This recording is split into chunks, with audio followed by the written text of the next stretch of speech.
paro de los docentes con varios temas en la lista de los reclamos, además, pero arrancar porque todavía sigue sin aparecer la paritaria nacional docente entre uno de los temas, ¿no? Sí, no, es uno de los objetivos de Finocchiaro. Y en realidad nosotros ese mismo jueves vamos a presentar 5 proyectos que hemos elaborado en conjunto con CONADU y CETERA, que tienen que ver con precisamente la paritaria nacional docente, con la ratificación del FONID, del Fondo Nacional de Incentivo Docente, que se lo quieren mandar como obligación a la provincia, pero los recursos no aparecen. Entonces, y ahora después vemos que parte de esos recursos van a parar a las Fuerzas Armadas, de acuerdo a lo que vimos en el boletín oficial. Y bueno, cuestiones que tienen que ver con la coyuntura. Las universidades están sin presupuesto porque han agotado su presupuesto. Cuando se votó el presupuesto de este año era con $1 a 20 y una presunción inflacionaria del 15%. Ahora todos sabemos que las cosas han cambiado y mucho, y hay universidades que no tienen recursos como para sobrevivir. Entonces, bueno, una emergencia en ese sentido. Lo mismo para la infraestructura edilicia, particularmente algunos sectores. Sabemos el caso de Moreno y de las muchas otras escuelas que han aparecido después de Moreno, y esas 2 lamentables muertes. Y después también una ratificación del tema de becas para alumnos de de institutos terciarios y de educación superior. Esos 5 proyectos los vamos a presentar. Hay un grupo importante de diputados que ese día apoyarían el tratamiento de esos 5 proyectos. Y bueno, si se logra el quórum necesario como para hacer una sesión especial y aprobar su tratamiento, bueno, será una posibilidad más que tenemos para disputar en el Congreso. Mientras tanto, haremos nuestro reclamo también por otras cosas que conlleva el presupuesto 2019, de acuerdo a lo que nos han estado contando, que una de las cuestiones es que se termina con la jubilación docente, cuestión que para nosotros es un agravio muy caro. Y bueno... Se termina la jubilación docente dentro de ese tándem que están poniendo de las jubilaciones especiales. Especiales, ¿no? De privilegio, como le quieran llamar. Y bueno, y esta cuestión de la carencia de presupuesto, porque la Nación no va a subsidiar absolutamente más nada, ningún programa, ni educación sexual integral, ni teatro, ni coros, ni banda, ni nada, absolutamente a las provincias. Por lo tanto, cada provincia tendrá que hacerle frente a la realidad sin la asistencia de la Nación. En consecuencia, veremos realmente muy difícil de que se pueda sobrevivir de acá a fin de año y que se discuta nuevamente el salario, y ni qué decir el año que viene cuando tengamos que discutir salario. ¿Eso no había quedado como una responsabilidad de la Nación con la última ley aprobada en el 2006? Que todas esas... Exactamente. La ley de financiamiento educativo establece precisamente lo que vos estás diciendo, que la Nación tiene que establecer con los gremios docentes un mínimo salarial y asistir a las provincias que no lleguen a ese mínimo. Exacto. Con un fondo compensador, en fin. Bueno, todo eso ha sido dejado de lado por el ministro Finocchiaro, y entiende que no tiene nada que hacer en eso porque precisamente él no tiene escuelas, dice. Entonces, que las provincias se hagan cargo. Pero más allá de eso, tampoco asiste económicamente a las provincias. Y así es como tenemos hoy salarios, Santiago del Estero, siempre lo menciono, con 12.000 pesos, que es prácticamente la mitad de una canasta básica alimentaria. La canasta básica alimentaria está en casi 20.000, 12.000 pesos. Imagínate que eso para los docentes de Santiago del Estero y así muchos otros docentes que están en el entremedio. Concretamente nosotros en Santa Fe, que tanto se habla de que somos el mejor salario y todo lo demás, de casualidad si algunos alcanzan a superar la canasta básica alimentaria. Bueno, pero ahí está la cláusula gatillo también en la provincia. Sí, con cláusula gatillo, con el gatillo, la bala y y los intereses también. No es que estamos hablando del 18% que se terminó de pagar ahora en estos días. Es decir, nuestro incremento salarial no ha superado el 18% y tenemos una inflación muy por encima. Y si consideramos el índice de precio alimentario, no el índice de precio del consumidor, que es un promedio, ¿no? Los precios de los alimentos tienen su propio índice, que es muy por encima. Pongo el ejemplo de julio, nada más. Julio tuvo el índice de precio del consumidor 3,1 y el índice de precios de los alimentos estuvo en 7. Entonces, estamos hablando desde el doble. 35 da el índice de inflación en lo que va del año en los supermercados. Bueno, precio de alimentos. Sí, pero y nosotros tenemos el 18. Pero ninguna paritaria se cierra con el índice de alimentos. No, se cierra no, con el índice no, general. Estoy de acuerdo. Está claro, está claro. Esta paritaria se ha cerrado con ese índice, pero es evidente que tendremos que cambiar también la forma de negociaciones. Es evidente que tendremos que también contemplar estas otras cuestiones porque el índice de precio del consumidor es cada vez más amañado. Moreno es un bebé de pecho. Más amañado que incluso con Moreno. Por supuesto. El actual, la El actual medición. Seguro. Por eso te está demostrando que el índice, vuelvo a repetir, el índice de precio es un promedio. Sí. Que comparan el precio de la hectárea de la pampa húmeda con el kilo de yerba de una marca reconocida. Ese promedio te arroja un número, 3,1. El índice de si la pampa húmeda, la hectárea de pampa húmeda no se mueve. Y entonces, entre 0 y 10, el promedio es 5. Pero vos tenés que responder a 10, porque en realidad 10 es lo que se ha incrementado en alimentos. ¿Qué otra cosa podemos hacer los docentes con nuestro salario? ¿Invertir en LEVAC?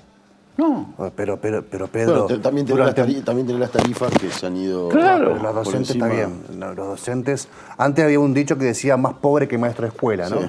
Los docentes en los últimos años... Hoy es el Día del Maestro. Sí. Ni un saludo, ni un aplauso, ni me perdonás. Mirá, la trasnochada. Es más, íbamos a esperar para dedicarte junto al bloque de Sarmiento. El bloque de Sarmiento, claro, porque te íbamos justo y queríamos hablar de eso. Sarmientino, te esperamos para eso. No, pero a ver, no puede parecer medio rebuscado, pero los docentes pagaban ganancias. Sí, pagamos. Dice Santa Fe. No. Pero porque el índice de ganancia está absolutamente... Muy bajo claro, absolutamente. No es porque tengamos ganancia, precisamente. Es porque el índice para un soltero, que hay muchos docentes solteros, que a lo mejor conviven, pero son solteros. Sí. Entonces, son solteros y el índice es muy bajo. Y ahora te sacaron los hijos como desgravación del impuesto a las ganancias. ¿Qué crees? Solo la mitad, ¿no? Sí. Solo la mitad. Entonces, imagínate, realmente pagás ganancia. Y bueno, sí, se paga ganancia, pero eso no quiere decir que estemos hablando de un buen salario. De hecho, y como paradoja, se ha incrementado el número de docentes que pagan ganancia y en realidad tenemos un retroceso en el incremento salarial. Porque de casualidad si estamos, de acuerdo al mínimo, un 20% por encima del salario mínimo vital y móvil, es decir, 12.000 pesos. O sea que muchas veces una negociación paritaria muy arriba termina siendo una mala noticia. Para el que paga. Y para algunos que pagan ganancias, sí, indudablemente. Profesores de nivel medio, terciario, que tienen muchas horas. Claro, 36 horas, claro, menos, pero por ahí es una mala noticia. Es una noticia no tan buena. Qué contradicción, ¿no? Es una mala noticia. Sí, claro. Una paritaria alta, ¿no? Es una noticia contradictoria propiamente porque precisamente de un lado es un incremento salarial que es bueno, pero por el otro lado te alcanza el impuesto a las ganancias. Después que dentro de 4 minutos que nos vayamos y que cortemos con el canal y sigamos en red, te propongo que charlemos un cachito del Día del Maestro, de Sarmiento, si este día, si sería mejor otro y demás. Pero antes quiero aprovechar por pedirte una reflexión. ¿Cómo estás viendo lo que está pasando en las universidades? Particularmente lo que está pasando con los estudiantes, no solo con los docentes, sino con lo que están haciendo los estudiantes acá en Santa Fe, pero en todo el país. Yo diría, por fin, por fin los estudiantes, no es que hayan estado durmiendo, no los quiero acusar de nada, también son responsabilidad nuestra formarlos y formarlos en la inquietud por no solo mirar si tengo el libro o no tengo el libro, si puedo pagar mi boleto de colectivo y venir a estudiar y mirar un poco la realidad social. Por fin los estudiantes han asumido esta realidad que indudablemente tiene que ver con esta pobreza en las universidades, con la carencia de presupuesto para el manejo de las universidades.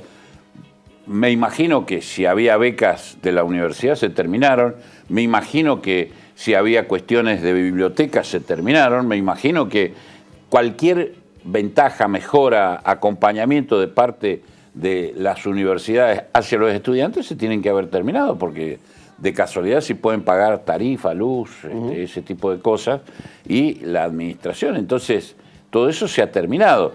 Frente a esa situación, me parece absolutamente venturoso que los alumnos asuman la responsabilidad de luchar por una universidad que no debe ser arancelada, que no solamente debe ser pública en los contenidos, sino pública en su administración, y que no debe ser arancelada, no debe ser una universidad solo para los ricos, y que, por otra parte, tiene que abrir sus puertas, sus cátedras, a todo aquel que pueda estudiar, ¿no? Es decir, inclusive aquellos que, teniendo trabajo, que puedan tener horarios accesibles, en fin.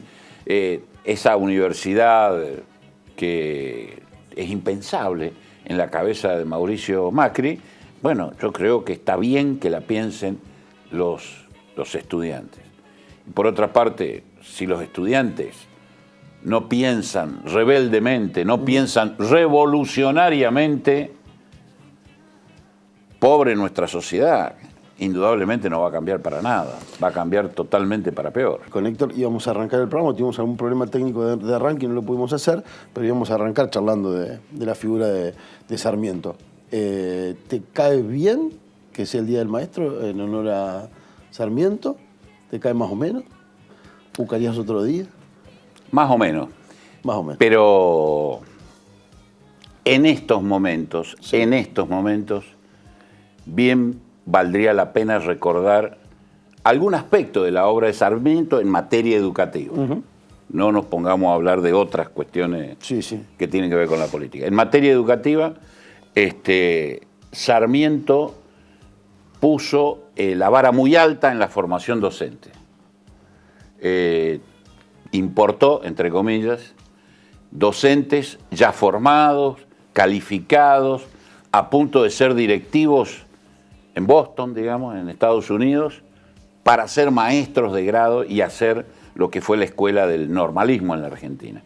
Es decir, ese aspecto de la formación docente es muy importante. Y hoy ese aspecto de la formación docente viene siendo sistemáticamente descuidado. Y no se puede pretender una educación de calidad, lo dice la UNESCO, no lo digo yo, no se puede pretender una educación de calidad si no hay una buena formación docente de grado, de base. Todo lo demás, toda la capacitación posterior, la actualización que hacen los docentes, muchas veces pagándosela de su propio bolsillo y todo lo demás, aporta, sí, pero lo más importante es la formación de grado. Y hoy la informática no ha entrado en la formación de grado, hay muy poca psicología, hay muy poca, vamos a decir, conocimiento de la realidad. Se estudia formación docente para un alumno ideal que no existe. Y entonces, bueno, la problemática social, el docente la tiene que conocer, la tiene que saber manejar, cómo poder definir situaciones de riesgo para los chicos en su vida social, en su vida sexual, y cómo cuestiones que tienen que ver con el ambiente y demás, el docente lo tiene que conocer, manejar y eventualmente denunciar. No puede permanecer indiferente. Y todo eso en la formación docente está absolutamente ausente. Entonces sería muy importante que al menos en eso lo imitemos a Sarmiento. Después podemos arreciar con las críticas, nos podemos sumar a muchas otras críticas. ¿La ley 1420 te parece revolucionaria? No, la ley 1420 me parece buena, muy buena, muy buena. En la teoría al menos, ¿no? La ley como ley. La aplicación, bueno, ya es otra cosa, no viene al caso. Creo que, bueno, responde a este esquema de las maestras bostonianas.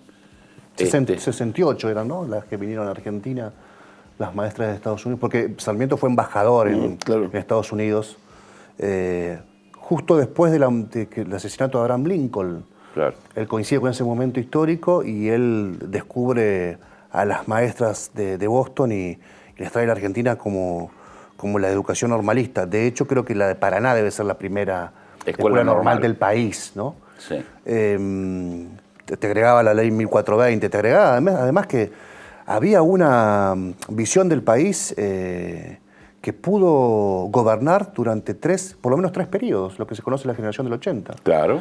Avellaneda, ministro de Sarmiento. Sarmiento, senador y después ministro de Avellaneda.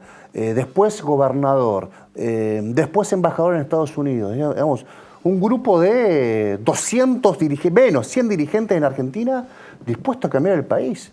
Anda a encontrar en el siglo XX... Dispuesto a ponerle un perfil al país. Dispuesto, sí, a cambiarlo, a poner un perfil. Sí, a poner un perfil al país.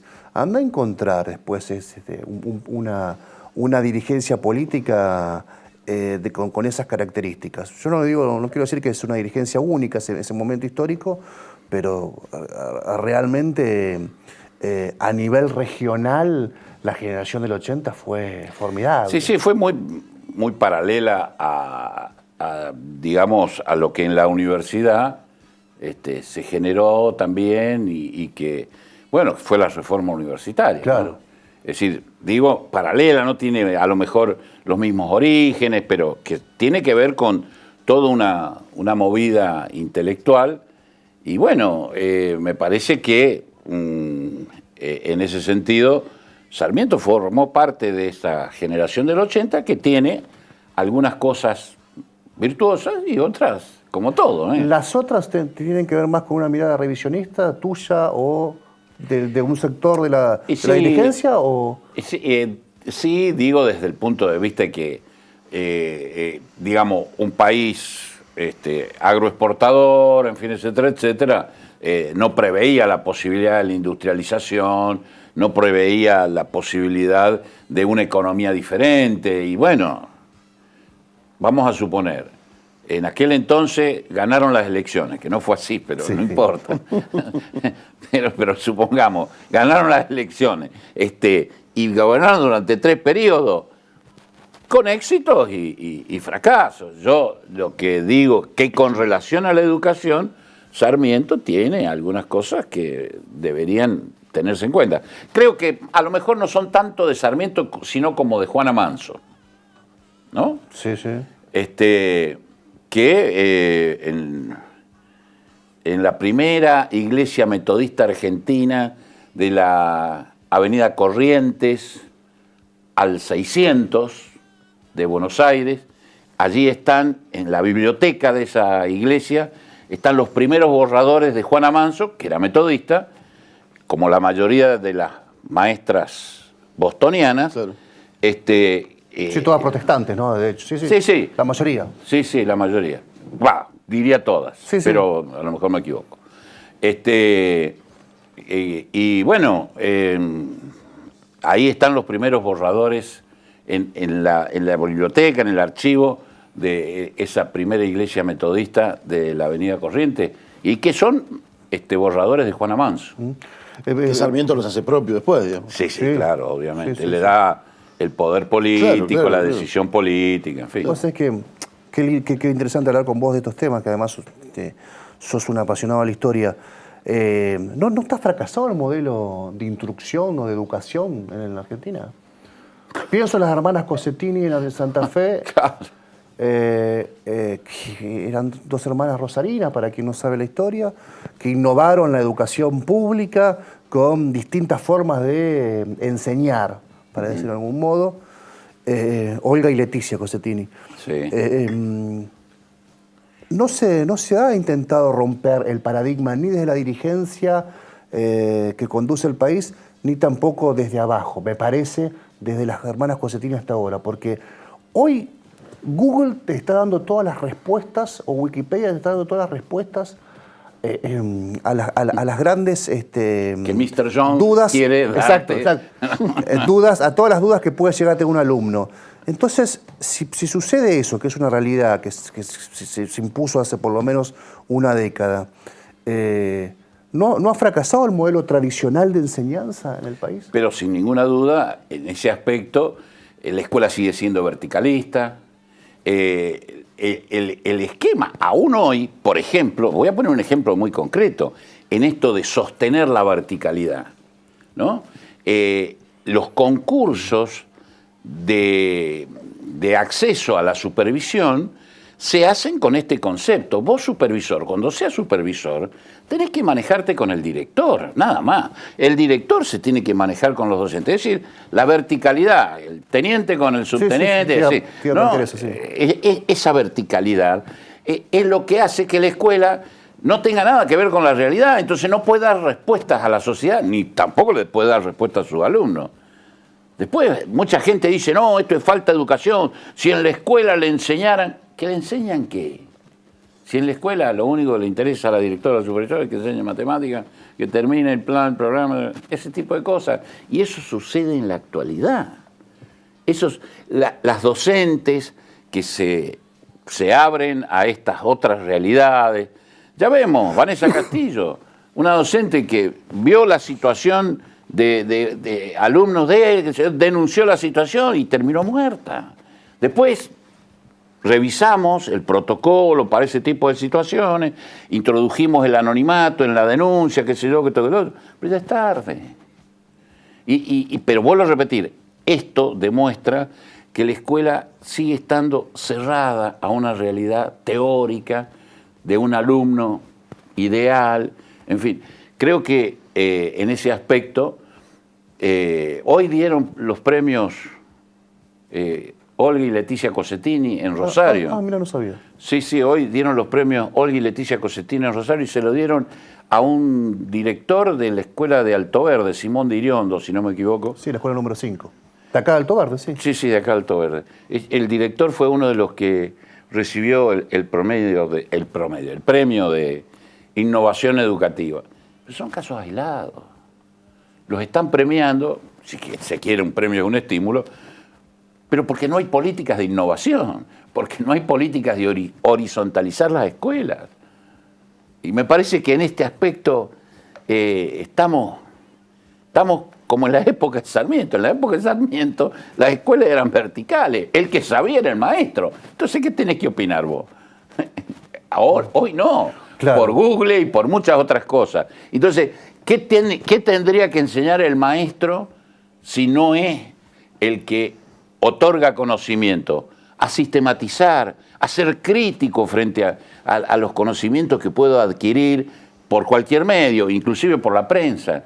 Es otro tipo, es un plus. Es decir, ya no es solamente la información. La transmisión de información, sino que es otra cosa. Es otra cosa. Y que implica, vuelvo a repetir, una formación docente mucho más allá de lo que... Y no hay ningún atisbo de que esto pueda ocurrir por el momento. Y estamos, en el medio estamos destruyendo la formación docente. Hay cuatro terrenos de campos de aplicación. Capital Federal creando la UNICABA, destruyendo los 29 institutos de formación docente. Mendoza, Jujuy. Mendoza con la cuestión del presentismo que es brutal, ¿no? Sí, el ítem aula. Además de eso, están destruyendo los institutos de formación docente y Provincia de Buenos Aires, que crearían no una universidad, sino 10 universidades regionales, en fin, etcétera, etcétera. Está muy lindo, a mí me gustaría tener muchos títulos universitarios, pero para la realidad geográfica, económica y demás de la provincia de Buenos Aires, por ejemplo, significa dejar al margen dejar al margen de la docencia a mucha gente. Comparto que es verdad, en este momento estar pensando en cambiar la matriz educativa es una locura cuando te están prendiendo a fuego toda la... Claro. Ahora, durante la gestión de Néstor, llegó Flaxo a la educación, a gobernar el Ministerio de Educación. Ahí tampoco hubo una ahí, idea. sí, no, claro, ahí... Con Filmus, digamos, Filmus y Flaxo, ¿no? Sí, sí. Indudablemente que eso abrió, después Tedesco también. Tedesco también, sí.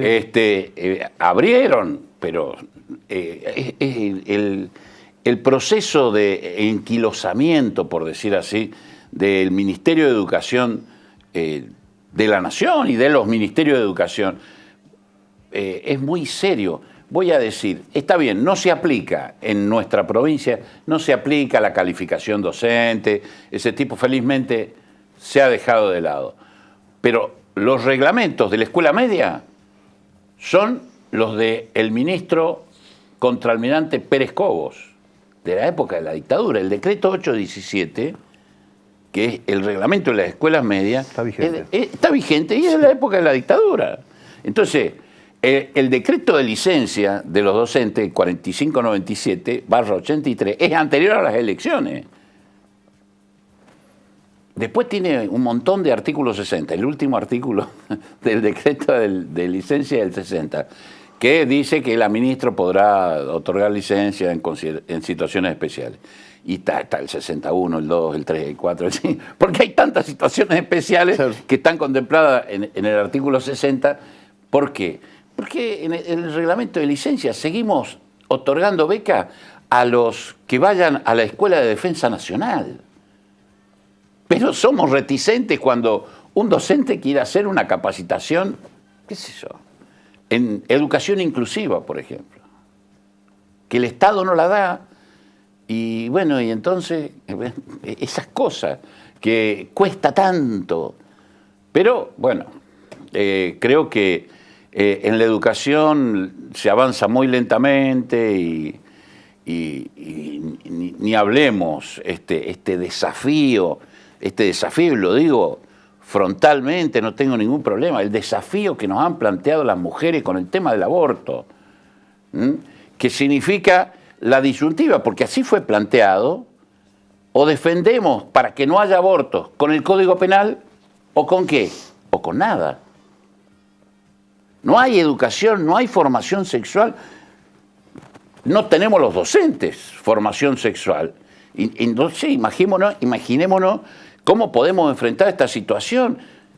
Obviamente, sobre ese aspecto, como hay silencio, clandestinidad y todo lo demás, obviamente, seguirán habiendo abortos y la estadística dirá cualquier cosa y la población tendrá... Tampoco se soluciona eso con repartir misoprostol a lo pavo. A lo tonto por todos los dispensarios, no, porque tampoco es eso, porque no se trata de facilitar el aborto así nomás a la manchancha, se trata de formar, de educar. Eso es realmente lo que deberíamos pensarlo también en este aspecto en un día como hoy. Sarmiento no se le pudo haber ocurrido jamás pensar en educación sexual, que a lo mejor la debería haber tenido, pues tuvo algunas picardías por ahí. Y se veía la siesta con la hija de Dalmacio Vélez Arfiel, que era mucho menor que él.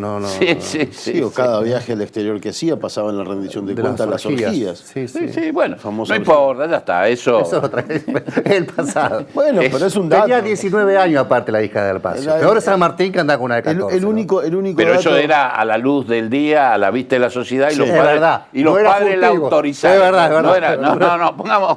Yo digo, para cerrar lo de Sarmiento con el tema de las orgías, es que me parece no solo además la transparencia de Sarmiento de rendir las cuentas y poner la plata que había gastado en orgía, sino el día que se fue al mambo puso orgía grande. Puso en una de las rendiciones de cuentas, puso orgía grande. La soberbia, hermano, la soberbia.